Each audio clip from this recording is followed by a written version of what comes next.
Welcome to Pagan Coffee Talk. If you enjoy our content, please consider donating and following our socials. I thought we would discuss a little bit more. I know we've briefly talked about it before, but how to write a ritual from scratch. Okay. Where you want to start? I know you said from scratch. Yeah, from scratch. So where do you start? What do you do first? Are we going through the whole thing of, are we calling, are we deciding first if we're going to call elementals or what we're going to call, what we're going to say? Do we start there, or do we start with the idea for the ritual first? Well, for us in our tradition, circle casting is sort of pre-ritual for us. Yeah, ours is pretty well laid out. Right. I'm just saying that's pretty standardized. That's what I would just say for anybody. Just pick a circle casting and work with it for a while. See how it feels to you. If it doesn't feel right, then change it and keep on doing it until it feels right. Are you with me? Yeah. Now, as far as the ritual it goes, I guess it really depends. First of all, we got to decide, are we doing a full moon or are we doing a Sabbath? Okay, so what difference does that make? Well, for us, typical full moons are pretty short, and Sabbaths are a little bit longer than a full moon. All right. Got to figure out your timing there. You with what I'm saying there? Because if we're doing full moons on the full moons, that means people have homework and daycare and kids and groceries. And so again, we try to keep it short. Right. We're going to stick with ideas and stuff that, under 30 minutes? I would say so, yeah. Yeah, pretty much. So I guess that would be the first thing we do is figure out what it is that we would want to do in ritual. Okay. What are we going to do to worship the gods that night? All right. Yeah. So whatever your theme for the night is and how you're going to execute that. Right. I mean, I'm trying to think of an example off the top of my head. It's not going too well. Something you might do in a full moon. Something as simple as taking a white candle and lighting it from like your altar candle and stating something that you're grateful to the goddess about or to the gods about. And then each person after that that's next to you keeps passing the light to the next person. Okay. Which the whole entire concept here is that whole entire, one drop of rain raises all ships. True. Yeah. All right. That, the light from one person passes to another, and together we're a whole lot brighter than just as an individual to some extent. So. Right. While also remembering that we are all part of the same light. Too. So again, you can do multiple types of layers there if you want as part of your rituals. I mean, just something as simple as just lighting a candle like this and passing the light on. All right. So you're saying basically start with an idea. Yeah. Figure out how you're going to execute it. And that's your starting point. That's my starting point. Because, I'm kind of thinking we go at this, from the angle of somebody wants to write a ritual, but they don't have anything. They have nothing laid out. They have no structure for ritual whatsoever. Yeah. So where, you see what I'm saying? Like, where do you start? Like, because you're going to have to potentially construct your quarter calls if that's what you're going to do. Your circle construction. Well, again, this all goes back to that whole entire thing where we've talked multiple times where you have to sit down and open up a book and write that phrase at the top, today I believe. Mm-hmm. If you believe that we have to create sacred, quote unquote, sacred space, you sort of need a why there. Why do you think you need that? First and foremost. All right. And then you're going to have to decide, okay, to create that space, if we're going to create it this way, do we need the elementals? Do we need archangels? Do we need the watchtowers? What resonates with you as far as that goes? Okay. To some extent. I mean, and once you've made all these decisions about circle casting, then you can pretty much just continuously use that over and over again. Of course you can, yeah. I mean, and yes, there are examples that you can pull from any number of books that are out there, from the old Gerald Gardner, Raymond Buckland, right? Some of the older authors, there, and some of the newer ones too. I'm sure there's plenty of examples that you can pull from, but you just have to decide what you're going to do. Nowadays it's a whole lot easier, especially with AI. Just type in, just go to an AI, free AI, and type in there, hey, give me a circle casting using this mythology. Well, I mean, I hate to be this way. You can, but there's a lot of people who frown upon using AI for things, spiritual. Well, I'm just saying, if you don't have one, if you're not sure how to write a circle casting, here's you an option. At least it might give you some ideas or a way on how to structure it. Well, and that's what I was going to say. I mean, I've known some folks who have used AI for various reasons, and it's not a perfect system. You have to prompt it to get what you want, and even then you still need to refine it. So it's whatever it gives you is not set in stone. Well, I'm not going to sit here and lie to everybody. Trust me, I never thought I would, but I've been using AI like crazy. Mm-hmm. Why? Because I'm dyslexic. It's hard for me to write papers. It's easier for me to sit here and dictate concepts to an AI and ask it to put a paper together showing how these concepts work together or don't work together. Right, but you're not solely relying on that for the final product. No. That's my point. Whatever it gives you is not set in stone. You still have to. No. You still have to do your part on this. Right. Because there's a lot of. Well, I was going to say, even at the bottom of all of them that I've seen, can make mistakes. Please check your facts. Check your sources. It tells you that. I'm not saying no. It tells you that. Yes, they get things wrong. They lie all the time. The whole night. Yes. Yeah, and they're biased one way or the other. Some of them. Or the other. So some of them are. Some of them aren't. But then some are good at writing stuff, and others not so great. It can answer a question, but yeah. Well, yeah. So I mean, it is a tool that you can use.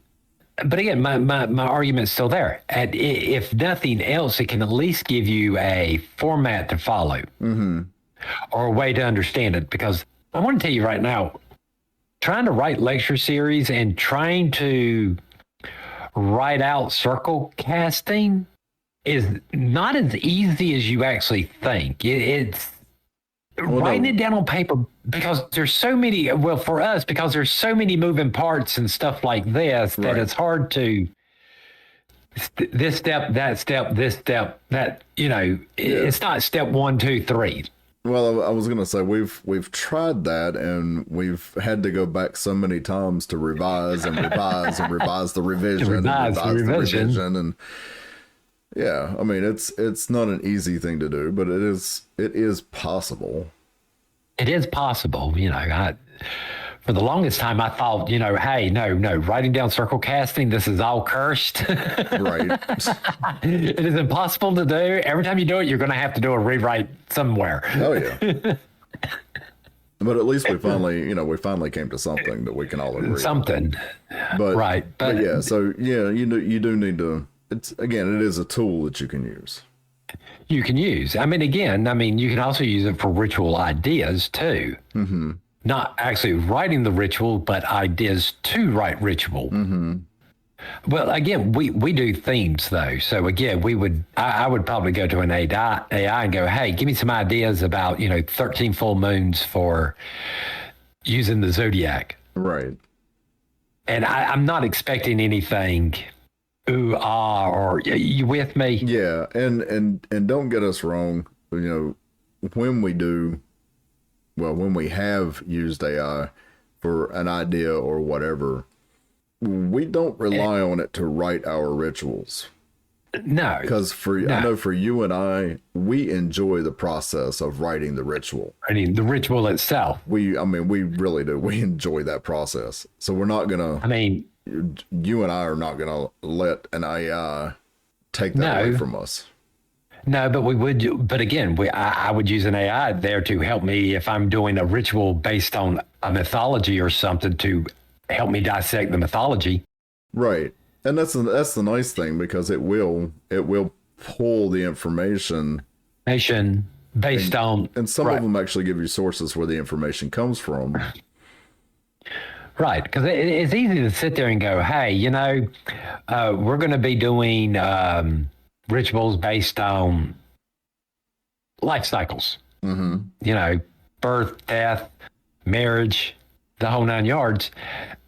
Yeah, I could see me sitting there going to an AI going, hey, look up Celtic mythologies that associate with these things where I can use them for. Right. Where you're using actual myths to illustrate what in the world you're doing. I hate to be this way. There's too many myths out there and too many different cultures. And when your belief says these are all your playgrounds. Right. Yeah. It's hard to keep track of them all sometimes. So, all right. So we have a way. We now have a way to get our structure. Right. We have a way to kind of organize our quarter calls and whatever else we're going to do or what we plan to do. We have an idea for the main body of ritual. Right. And again, when I write ritual, that main body of the ritual is more bullet points than an actual. I rarely write a ritual where I have to sit there and read something word for word. Right. I'm not saying that we don't put stuff in there. Sometimes we do have poems and stuff like that in there, and those have to be read, but they have a point to the ritual. Yeah, I think for the most part, the most important thing as far as that goes is that it comes from the heart. Right. And so if you're able to freely speak based on bullet points, then it's going to mean a lot more. It's going to hit home a little bit better. Right. So I'm trying to think of what else about ritual writing. The only thing I can tell you to do is do it and see how it feels. First of all, I want to sit here and tell you, not every ritual is going to be a grand slam out of the park. Oh, no, absolutely not. Get that out of your mind right now. And that not only applies to if you're just starting out writing rituals. If you've been doing this for a while, like we have, you're still going to come across those that, okay, that was a complete dud. It was a complete dud. It was a great idea, but we didn't execute it whatever way, and it flopped. It flopped. It happens. It's going to happen. It's going to happen. Don't feel bad about it. All right? No, use it as a learning experience. That's just like, hey, yes, you are going to screw up circle casting. Oh, yeah. Yeah. I mean, it's like everybody does it. It's like we tell our students, you need to practice. Right. And then practice some more. And then practice some more. Because even then, the first time you do it, you're going to mess something up. You're going to mess up. It never fails. It doesn't. Don't think too much about that. Don't try to be the I was going to say don't try to be the perfectionist, but don't. I know a lot of people are that way, and I know. And again, when it comes to craft and people are doing this stuff, everybody thinks everything has to be all I's dotted, T's crossed, and or there's going to be some type of backlash. It's ritual. Just breathe. It's not as. I was going to say not what that couldn't be further from the truth. It's not that. All right, we're not doing some magical spell work and trying to rewrite the universe. We're doing ritual. Right. You got to remember You that, know, that the purpose of the ritual is to commune with the gods, to bring you closer to them, to walk with them, Right. to sit with them, whatever it is you're going to do. It's that time of communal. And it's time to take, and it's time to take out to where in the world you can sit around other people that believe the same way you do, that practice the same way you do, and Absolutely. and have fellowship with them. Well, So, and even if you're doing it solitary, just remember it's still a communal time, but it's between you and the gods, or it's between you and nature. It's whatever you're doing. It's that time for you Right. and them. don't worry about not doing. How can I put this? Don't worry about it. It's better for you to do the ritual instead of you sitting there worrying about if you're going to mess up or offend something. Right. Something's better than nothing. Right. All right. If you're more hung up that you're going to offend a god or something because they don't necessarily, your ritual isn't all that in a bag of chips. Trust me, it doesn't matter. That's not the point. No, your words Do it anyway. I was going to say your words don't have to be flowery. It doesn't have to be like some, Oh, you know. Wait a minute.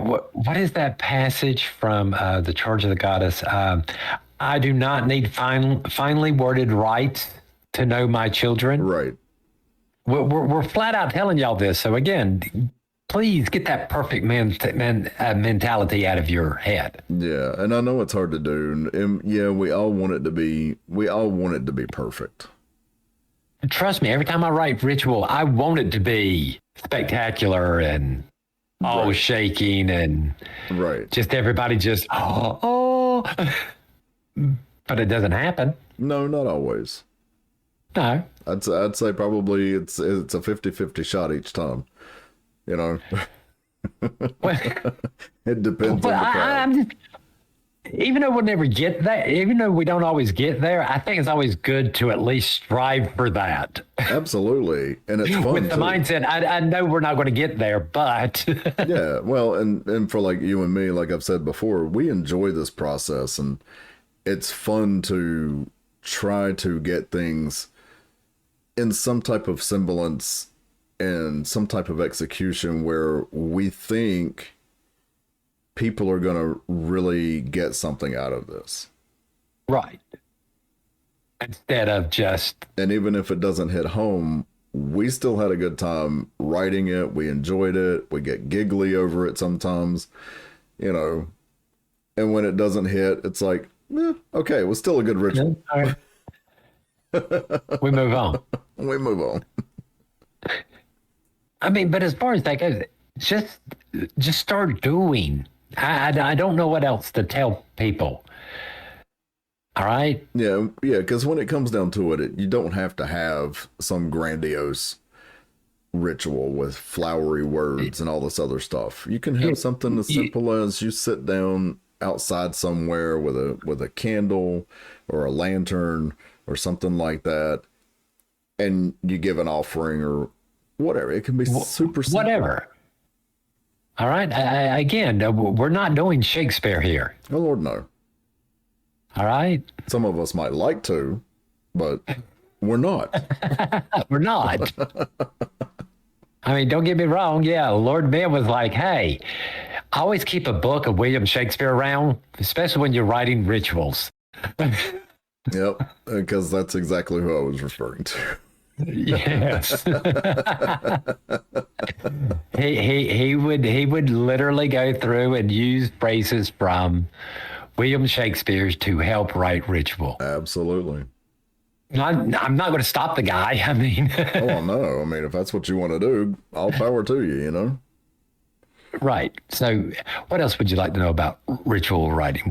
Where else do you think we need to go? I don't know. I think that about covers it. Like I said, do it. Just sit down one day, come up with a bunch of random ideas and see what happens. Right? All right. Let's get some random coffee. Let's do.